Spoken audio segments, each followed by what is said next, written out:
गुपचुप बेचने वाला लड़का। अचानक उसे शादी का अजीब प्रस्ताव मिला।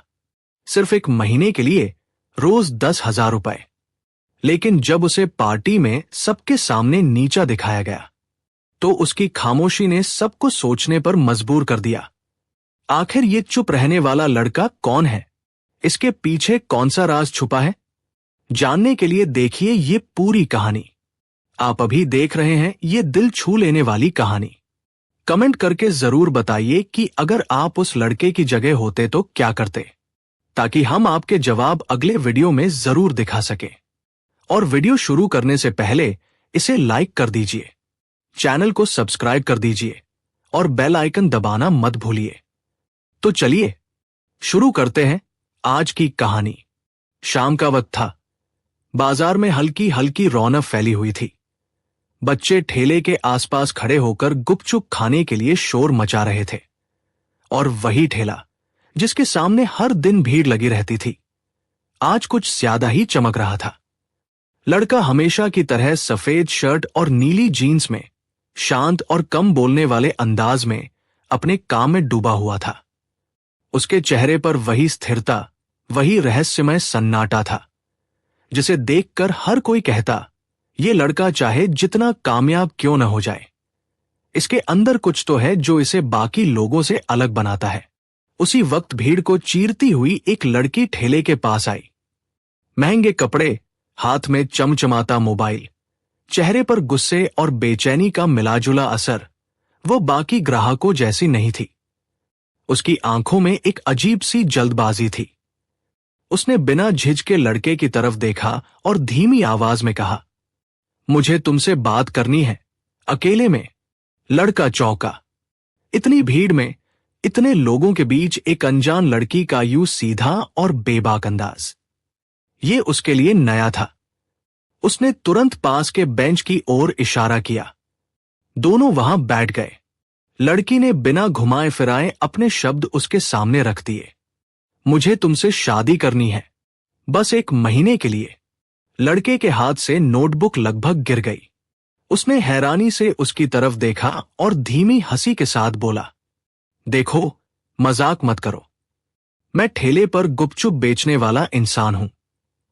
मुझसे कौन शादी करेगा? और वो भी एक महीना? ये सब क्या खेल है? लड़की ने गहरी सांस ली। उसकी आंखों में नमी भर आई, पर होठों पर मजबूरी की जकड़न साफ दिखाई दी। ये मजाक नहीं है। अगर तुम एक महीने के लिए मुझसे शादी कर लोगे तो मैं तुम्हें हर दिन 10,000 दूंगी। तुम्हारी जिंदगी बदल जाएगी। लड़के ने उसकी आंखों में देखा। वहां कोई मजाक नहीं था, बल्कि दर्द और घबराहट की धुंध थी। उसने सख्त लहजे में कहा, पैसों के लिए शादी नहीं, ये मुमकिन नहीं। मैं अपने रिश्तों को सौदेबाजी नहीं बना सकता। लड़की ने उसका हाथ पकड़ लिया। उसकी आवाज कांप रही थी। तुम समझ नहीं रहे हो। मेरी जिंदगी खतरे में है। मेरा परिवार मुझे एक ऐसे आदमी से शादी कराने जा रहा है जो बदमाश है, शराबी है और औरतों की इज्जत करना जानता ही नहीं। अगर मैं उससे शादी कर ली तो मेरी जिंदगी बर्बाद हो जाएगी। उसके शब्द सुनकर लड़का चुप हो गया। दिल के अंदर कहीं करुणा जागी, लेकिन चेहरे पर वही कठोरता बरकरार रही। वो सोच रहा था, ये लड़की क्यों मेरे पास आई? क्यों मुझे ही चुना? लड़की रो पड़ी। मेरे नाम पर जो संपत्ति है वो तभी मेरे हाथ आएगी अगर मैं अपनी मर्जी से शादी करूं। बस एक महीने के लिए तुम हाँ कर दो, उसके बाद मैं सब संभालूंगी। तुम्हें सिर्फ साथ निभाना होगा। लड़के के कानों में उसके शब्द गूंज रहे थे। आसपास का बाजार जैसे एकदम शांत हो गया। गुपचुप की खुशबू, भीड़ का शोर, सब धुंधला हो गया। बस सामने बैठी वो लड़की, उसकी कांपती आवाज और उसकी आंखों से गिरते आंसू। उसने अपनी नजरें झुका ली और धीमी आवाज में कहा, मैंने कभी सोचा भी नहीं था कि मेरे ठेले पर ऐसा दिन भी आएगा। लेकिन शादी मजाक नहीं होती। तुम चाहो तो मुझे और वक्त दो सोचने के लिए। लड़की ने आंखें पोंछी और धीरे से सिर हिलाया। मेरे पास वक्त नहीं है, फैसला आज ही करना होगा। और वहीं बाजार के उस कोने में एक गुपचुप वाले और एक अमीर घर की लड़की के बीच ऐसा सौदा सामने आया जिसने दोनों की जिंदगियां बदल देने वाली थी। शाम ढल रही थी। आसमान पर हल्की लालिमा और धुंधली नीली परछाइयां उतर रही थी। बाजार का शोर अब धीरे धीरे कम हो रहा था। ठेले वालों की आवाजें थम रही थी, लेकिन उस बेंच पर बैठे दोनों के बीच एक अजीब सा तूफान उमड़ रहा था। लड़का अब भी अवाक बैठा था। उसकी आंखें लड़की की ओर टिक गई थी, जैसे वो ये समझने की कोशिश कर रहा हो कि आखिर ये सब नाटक है या हकीकत। उसने गहरी सांस लेते हुए कहा, तुम्हें लगता है कि शादी कोई खेल है? आज कहा और कल हो गई। मैं क्यों तुम्हारी मजबूरी का हिस्सा बनूं? लड़की के होंठ कांपे, उसकी आंखों में नमी भर आई। उसने धीमे लेकिन कांपते लहजे में कहा, तुम्हें लगता है मुझे ये सब करना अच्छा लग रहा है? अगर मेरी जिंदगी में सब कुछ ठीक होता तो मैं तुम्हारे पास क्यों आती? मेरे पास पैसे हैं, शान और शौकत है, पर जिंदगी में चैन नहीं है। वो रुक गई, फिर एक पल के बाद जैसे खुद को संभाल कर बोली, मेरे पापा नहीं रहे। उनकी छोड़ी हुई प्रॉपर्टी पर कब्जा करने के लिए मेरे रिश्तेदार और मां सब मिलकर मुझे एक ऐसे लड़के से शादी कराने पर तुले हुए हैं जो गुंडा है, शराब पीता है, औरतों की इज्जत नहीं करता। अगर उससे शादी हो गई तो मेरी जिंदगी, मेरी इज्जत सब बर्बाद हो जाएगी। लड़के ने ध्यान से उसकी बात सुनी, लेकिन फिर भी उसकी आंखों में शक बना रहा। तो तुम्हें लगता है मैं तुम्हें बचा लूंगा? मैं तो बस गुपचुप बेचने वाला हूं। तुम्हारे जैसे अमीर लोगों की लड़ाई में मैं कहां से बीच में आ गया? कुछ देर बाद लड़की ने अपने आंसू पोंछे और धीमे स्वर में बोली, मेरे नाम पर जो संपत्ति है उसका एक कानूनी प्रावधान है। अगर मैं अपनी मर्जी से शादी कर लूं तो वो सब मेरे नाम हो जाएगा, लेकिन अगर परिवार ने जबरन मेरी शादी उस बदमाश से कर दी तो सब कुछ उसके नाम चला जाएगा। सोचो, मेरी जिंदगी भी खत्म, मेरी इज्जत भी, और मेरे पापा की दी हुई निशानी भी। ये सुनकर लड़का गहरी सोच में पड़ गया। उसने बाजार की ओर नजरें डाली। बच्चों की हंसी, गुब्बारों का शोर, पकोड़े तलने की महक, सब उसे दूर से आते जाते लग रहे थे। सामने बैठी लड़की की आंखों में वह दर्द उसे खींच रहा था। उसने हल्की मुस्कान के साथ लेकिन कठोर शब्दों में कहा, तुम्हें लगता है पैसों से मुझे खरीद लोगी? रोज 10,000।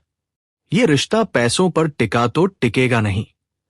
लड़की ने उसकी आंखों में देखा और टूटती हुई आवाज में बोली, ये रिश्ता सौदे का नहीं, मेरी मजबूरी का है। अगर तुमने इनकार कर दिया तो मैं खत्म हो जाऊंगी। लड़के ने अपने होंठ भींच लिए। दिल के किसी कोने में दया, इंसानियत और शायद थोड़ी सी जिम्मेदारी जाग चुकी थी। उसने धीरे से कहा, ठीक है, 1 महीने के लिए ही सही, मैं तुम्हारे साथ चलूंगा। लेकिन याद रखना, मैं ये सब पैसों के लिए नहीं कर रहा। तुम्हारी आंखों में जो मजबूरी देखी है उसके लिए कर रहा हूं। लड़की ने उसकी ओर देखा, जैसे अचानक उसे उम्मीद की किरण मिल गई हो। उसके चेहरे पर थकी हुई मुस्कान आ गई और उसने सिर झुका लिया। उस पल से उनकी तकदीरें बदलने लगी थी। लेकिन बाजार में बैठे किसी को भी इस बात का अंदाजा नहीं था कि यह साधारण सा समझा जाने वाला गुपचुप वाला लड़का असल में कौन है, और आने वाले दिनों में उसकी खामोशी कितनों को हैरान करने वाली है। शहर के सबसे बड़े होटल में उस रात एक शानदार पार्टी थी। रोशनी से जगमगाता हॉल, महंगे झूमर और हर तरफ चमचमाते कपड़े पहने लोग, सब जगह रईसी और अहंकार की झलक साफ दिखाई दे रही थी। लड़की ने लड़के का हाथ थामकर भीतर कदम रखा। उसके चेहरे पर हल्की मुस्कान थी, जैसे वह चाहती थी कि आज सबको दिखा दे कि उसने अपनी मर्जी से शादी कर ली है। लेकिन लड़के के लिए यह दुनिया बिल्कुल अलग थी। वह सादी शर्ट और साधारण पैंट में खड़ा था, और उसके सामने सूट बूट पहने लोग उसे ऐसे देख रहे थे जैसे कोई अजनबी आ टपका हो। अचानक भीड़ में से एक ठहाका गूंजा, अरे ये तो वही है ना, गुपचुप वाला। ओ माय गॉड, अब यही इस घर का दामाद है। हॉल में हंसी की गूंज फैल गई। कुछ और लोग आगे आए, कोई कहने लगा, पता था लड़की अजीब है, पर इतना बड़ा तमाशा करेगी ये नहीं सोचा था। कोई बोला, दिन में गुपचुप, रात में दामाद। लड़की की आंखों में आंसू थे, पर वह मजबूर थी। उसने लड़के का हाथ कसकर पकड़ लिया, जैसे कह रही हो, सह लो, ये सब मेरी वजह से है। इसी बीच पार्टी के बीचों बीच कुछ बड़े लोग दाखिल हुए। शहर के अफसर, बिजनेस टाइकून और एयरलाइंस कंपनी के कुछ अधिकारी। उनके आते ही माहौल बदल गया। सब लोग उनके चारों ओर इकट्ठा हो गए। अफसर ने जोर से कहा, बहुत बड़ी मुसीबत हो गई है। रात की दिल्ली वाली फ्लाइट अचानक कैंसिल करनी पड़ी। हजारों यात्री फंस गए हैं। लोग गुस्से में एयरलाइंस को कोस रहे हैं। मालिक तक कोई पहुंच नहीं पा रहा। सब लोग चौंक गए। वहां मौजूद कई लोग एयरलाइंस के बारे में चर्चा करने लगे। इतनी बड़ी कंपनी का मालिक कहाँ है? हर बार छुपकर क्यों रहता है? कभी सामने क्यों नहीं आता? लड़का अब तक चुपचाप था। उसने एक गिलास पानी उठाया और धीरे धीरे पीते हुए सबकी बातें सुनी। उसके चेहरे पर हल्की सी मुस्कान थी, ऐसी मुस्कान जो उसके राज की ओर इशारा कर रही थी, पर कोई समझ नहीं पा रहा था। लड़की ने पहली बार गौर से देखा। जब एयरलाइंस का जिक्र हुआ तो उसके पति के चेहरे पर जो भाव आए वे बाकी सबसे बिल्कुल अलग थे। जैसे वो हर बात जानता हो, जैसे उसे सब पहले से मालूम हो। उसने धीरे से सोचा, ये कोई साधारण इंसान नहीं है, ये कुछ छुपा रहा है। इसकी खामोशी में बहुत बड़ा राज है। उधर दुष्ट दूल्हा अब भी मजाक बना रहा था। वह जोर से बोला, अरे भाई, यहां फ्लाइट कैंसिल हो गई है और तू गुपचुप वाले से उम्मीद कर रहा है कि वो समाधान बताएगा। हाँ हाँ हाँ, लोग फिर हंसे, लेकिन इस बार लड़के की खामोशी सबके दिलों में सवाल छोड़ गई। वो खड़ा था, सीधा, शांत, लेकिन उसकी आंखों में ऐसी गंभीरता थी कि कोई भी उसकी ओर से नजरें हटा नहीं पा रहा था। और उसी पार्टी में अपमान, हंसी और तमाशे के बीच पहली बार सबको एहसास हुआ कि यह साधारण गुपचुप वाला उतना साधारण नहीं है। पार्टी में उस रात का माहौल धीरे धीरे और कड़ा होता जा रहा था। जहां कुछ लोग अब भी हंसी मजाक कर रहे थे, वहीं कई लोग एयरलाइंस की फ्लाइट रद्द होने पर गंभीर चर्चा में जुट गए थे। मीडिया वालों की भीड़ बाहर खड़ी थी। हर कैमरा इस मसले पर बयान पाने के लिए आतुर था। लड़का एक कोने में खड़ा सब देख और सुन रहा था।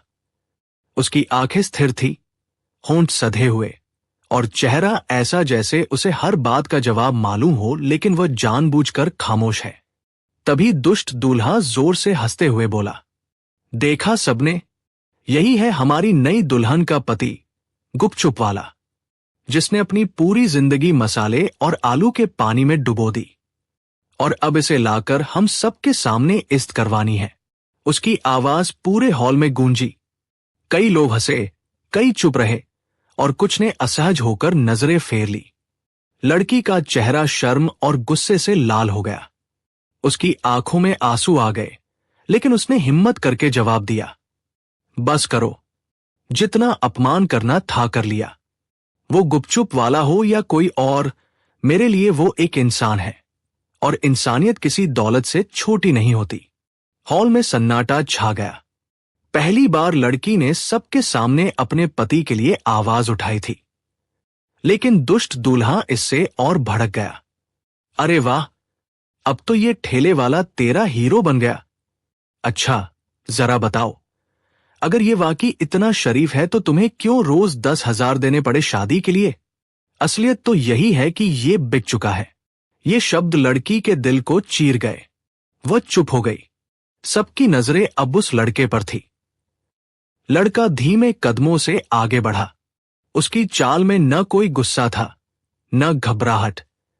उसने सबकी तरफ देखा और मुस्कुराकर कहा, कुछ रिश्ते सौदे से नहीं, मजबूरी से शुरू होते हैं और कई बार वही मजबूरी किसी की जिंदगी बचा लेती है।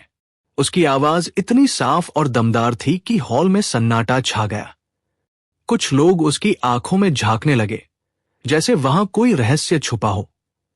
इसी बीच एयरलाइंस अधिकारी फिर से बोले, फ्लाइट कैंसिलेशन से पूरा सिस्टम हिल गया है। मीडिया कह रहा है कि कंपनी का मालिक सामने क्यों नहीं आता। बोर्ड ऑफ डायरेक्टर्स भी परेशान है। अगर यह हाल रहा तो कंपनी की साख गिर जाएगी। लड़के ने पानी का एक और घूंट लिया और धीरे से मुस्कुराया। उसके होठों से बस इतना निकला, कभी कभी सही वक्त पर सही इंसान सामने आए तो पूरा खेल बदल जाता है। उसके इस एक वाक्य ने हॉल में बैठे लोगों को और हैरान कर दिया। किसी ने फुसफुसाकर कहा, यह लड़का आखिर है कौन? इसकी बातों में अजीब सा भरोसा है। लड़की ने पहली बार गौर से उसे देखा। अब तक वह सोचती थी कि यह बस एक साधारण गुपचुप वाला है जिसने मजबूरी में उसका साथ दिया है, लेकिन आज उसकी खामोशी, उसकी बातें और उसके चेहरे का आत्मविश्वास, सब कह रहे थे कि इसमें कुछ ऐसा है जो बाकी लोगों से अलग है। दुष्ट दूल्हा अब और बौखला गया। उसने गुस्से में कहा, क्या तमाशा कर रहा है तू? तेरी औकात बस ठेले तक है। एयरलाइंस और करोड़ों का कारोबार तेरे जैसे गली के लड़के नहीं संभाल सकते। लड़का शांत स्वर में बोला, औकात पैसे से नहीं, सोच से तय होती है। और कभी कभी औकात दिखाने के लिए बोलना नहीं, चुप रहना जरूरी होता है। हॉल फिर खामोश हो गया। अब सबकी आंखों में सवाल थे, कौन है ये लड़का? क्यों उसकी बातें किसी बड़े आदमी जैसी लग रही हैं? एयरलाइंस के मुद्दे पर क्यों उसे इतनी गहरी समझ है? लड़की का दिल जोर जोर से धड़क रहा था। वो सोच रही थी, क्या ये वही है? क्या ये वही शख्स है जो सबकी नजरों से छुपा हुआ है? लेकिन राज अभी भी राज था। लड़का चुपचाप खड़ा रहा और उसी खामोशी ने सबको बेचैन कर दिया। हॉल में सन्नाटा पसरा हुआ था। पार्टी का शोरगुल अब ठंडा पड़ चुका था। लोग अब हंस भी नहीं रहे थे, बस फुसफुसाकर एक दूसरे से सवाल पूछ रहे थे। सबकी नजरें बार बार उस सादे कपड़े पहने गुपचुप वाले पर जा टिक रही थी, जो अब भी बिल्कुल शांत खड़ा था। दुष्ट दूल्हा फिर भी बाज नहीं आया। उसने जोर से हंसते हुए कहा, अरे भाई, देखो इसे, लगता है अपने गुपचुप ठेले से ऊब गया है। अब हमें भाषण सुनाकर बड़ा आदमी बनने चला है। लड़की का दिल जैसे रो पड़ा। उसने चाहा कि वह सबको सच्चाई बता दे कि यह लड़का कितना नेक दिल है, लेकिन उसे खुद भी नहीं मालूम था कि इस लड़के के अंदर कौन सा ऐसा राज है जो उसकी आंखों में बार बार चमक उठता है। तभी हॉल का दरवाजा तेजी से खुला। अंदर एयरलाइंस कंपनी का एक वरिष्ठ अधिकारी घबराए हुए अंदाज में दाखिल हुआ। उसने आते ही अफसरों की तरफ देखते हुए कहा, सर, हालात बिगड़ते जा रहे हैं। एयरपोर्ट पर यात्रियों का गुस्सा बढ़ रहा है। मीडिया वालों ने लाइव कवरेज शुरू कर दी है। सब पूछ रहे हैं कि कंपनी का मालिक कहाँ है? कोई सामने क्यों नहीं आता? उसकी आवाज में घबराहट थी। हॉल में खड़े हर शख्स की सांस जैसे थम गई। फिर वो अधिकारी अचानक चुप हो गया। उसकी नजरें सीधे उस लड़के पर टिक गई। उसने एक पल ठहर कर गहरी सांस ली और फिर सबके सामने झुककर बोला, सर, आपने कहा था कि सही वक्त आने पर ही सबको सच्चाई पता चलेगी। शायद अब वही वक्त आ गया है। हॉल में गूंज उठी फुसफुसाहट। क्या? किसे सर कहा उसने? ये गुपचुप वाला, ये सर है? दुष्ट दूल्हा जोर से चिल्लाया, ये कैसा मजाक है? तुम इसे मालिक कह रहे हो? ये तो ठेले पर गुपचुप बेचता है। अधिकारी ने सीधे उसकी ओर देखा और सख्त आवाज में कहा, मजाक नहीं है, यही हैं हमारी एयरलाइंस कंपनी के मालिक, असली चेयरमैन और सीईओ, जिनकी वजह से ये कंपनी आज खड़ी है, जिन्होंने अपने पिता के बाद सारा कारोबार संभाला, लेकिन भीड़ में छुपकर लोगों की जिंदगी समझने का फैसला किया। हॉल में जैसे बम फट गया। लोग स्तब्ध रह गए। कोई विश्वास ही नहीं कर पा रहा था कि जिस आदमी को वे अभी तक ठेले वाला कहकर हंसी उड़ा रहे थे, वही करोड़ों की कंपनी का मालिक है। लड़का धीरे धीरे आगे बढ़ा। उसकी चाल में अब ठहराव था। चेहरा आत्मविश्वास से दमक रहा था। उसने शांत स्वर में कहा, हां, मैं वही हूं, एयरलाइंस कंपनी का असली मालिक। लेकिन मैंने कभी अपनी पहचान पर घमंड नहीं किया। मैंने ठेले पर बैठकर गुपचुप बेचा, क्योंकि मैं देखना चाहता था कि दुनिया सच्चाई में कैसी है, लोग बिना नाम और शोहरत के इंसान की क्या कद्र करते हैं। उसकी आवाज में ऐसा दम था कि पूरा हॉल खामोश हो गया। उसने आगे कहा, आज आप सबने मुझे नीचा दिखाया, किसी ने मुझे गरीब समझा, किसी ने मुझे मजाक बनाया, पर सच यही है कि पैसा इंसान की असली पहचान नहीं होता। असली पहचान उसके काम से, उसके बर्ताव से और उसके दिल की सच्चाई से होती है। लड़की की आंखों से आंसू बह निकले। उसे यकीन नहीं हो रहा था कि जिसके साथ उसने मजबूरी में 1 महीने की शादी की थी, वही इतना बड़ा इंसान निकला। वह सन्न रह गई, लेकिन उसके दिल में एक गहरा सम्मान भर गया। दुष्ट दूल्हा अब बौखला चुका था। उसने गुस्से में चिल्लाकर कहा, यह झूठ है, ये सब साजिश है। अगर ये मालिक है तो सबूत दिखाए। लड़का मुस्कुराया। उसने जेब से एक छोटा सा कार्ड निकाला, ब्लैक एंड गोल्ड रंग का बिजनेस कार्ड। उसने उसे हवा में उठाकर कहा, यह है मेरी पहचान, कंपनी का रजिस्ट्रेशन, मेरी सिग्नेचर पावर और मेरे नाम पर चल रही वो एयरलाइंस जिसकी फ्लाइट आप सब चर्चा कर रहे थे। अधिकारी ने भी आगे बढ़कर कागजात सबके सामने दिखाए। जी हां, ये सच है, यही हमारे मालिक है। आज तक इनकी वजह से कंपनी ऊंचाइयों पर रही है और ये हमेशा छुपकर आम लोगों की जिंदगी देखते रहे हैं ताकि समझ सके कि उनकी मुश्किलें क्या है। अब हॉल में कोई हंस नहीं रहा था। सबकी आंखें शर्म से झुकी हुई थी। लड़की धीरे धीरे उसके पास आई। उसकी आंखों में आंसू और होठों पर कंपन था। मुझे माफ कर दो, मैंने तुम्हें ठेले वाला समझा, तुम्हारी इज्जत नहीं कर पाई, पर आज मैं समझी हूं कि तुम सिर्फ एयरलाइंस के मालिक नहीं, बल्कि दिल के भी सबसे अमीर इंसान हो। लड़के ने उसकी आंखों में देखा और शांत स्वर में बोला, तुम्हारी मजबूरी ने मुझे तुम्हारे करीब लाया और तुम्हारी आंखों का दर्द ही मेरी सबसे बड़ी पहचान है। अमीरी गरीबी इंसान को छोटा बड़ा नहीं बनाती, इंसान का दिल और उसका सच उसे बड़ा बनाता है। लड़की ने रोते हुए उसके पैर छू लिए, लेकिन उसने तुरंत उसे उठाकर कहा, अब तुम्हें झुकने की नहीं, सीना तान कर खड़े होने की जरूरत है, क्योंकि तुम अकेली नहीं हो। हॉल में मौजूद हर शख्स खामोश था। दुष्ट दूल्हा शर्म से जमीन पर नजरें गड़ाए खड़ा था। तभी लड़के का फोन बजा। स्क्रीन पर नोटिफिकेशन था, flight cancellation issue solved. Main office अब सीधा आपके आदेश पर काम कर रहा है। उसने फोन जेब में रखा और भीड़ की तरफ देखा। समस्या हल हो गई। मेरे लोग हर यात्री को उनके गंतव्य तक पहुंचाने के लिए इंतजाम कर रहे हैं। यही असली काम है, लोगों को भरोसा देना। सबकी आंखों में अब उस आदमी के लिए सिर्फ इज्जत थी। पार्टी खत्म हो चुकी थी, लेकिन उस रात एक सच्चाई सबके दिलों पर अंकित हो गई कि दिखावा हमेशा असलियत नहीं होता। दोस्तों, इस पूरी कहानी से हमें यही सीख मिलती है कि इंसान की असली पहचान उसके कपड़ों या उसके काम से नहीं होती, बल्कि उसके दिल की सच्चाई और इंसानियत से होती है। कभी भी किसी को उसके बाहरी रूप से छोटा मत समझिए, क्योंकि हो सकता है वही इंसान अंदर से सबसे बड़ा और सच्चा निकले। अब सोचिए, अगर आप उस गुपचुप वाले लड़के की जगह होते और आपके साथ इतनी बेइज्जती होती, तो आप क्या करते? क्या आप चुप रहते या वही सबको जवाब देते? अपना जवाब जरूर कमेंट में लिखें। और हां, अगर आपको ये कहानी दिल को छू गई हो तो लाइक जरूर करें, चैनल को सब्सक्राइब करें और बेल आइकन दबाएं ताकि हमारी अगली भावुक कहानियां आप तक सबसे पहले पहुंचे। आपकी एक लाइक और कमेंट हमें और हौसला देती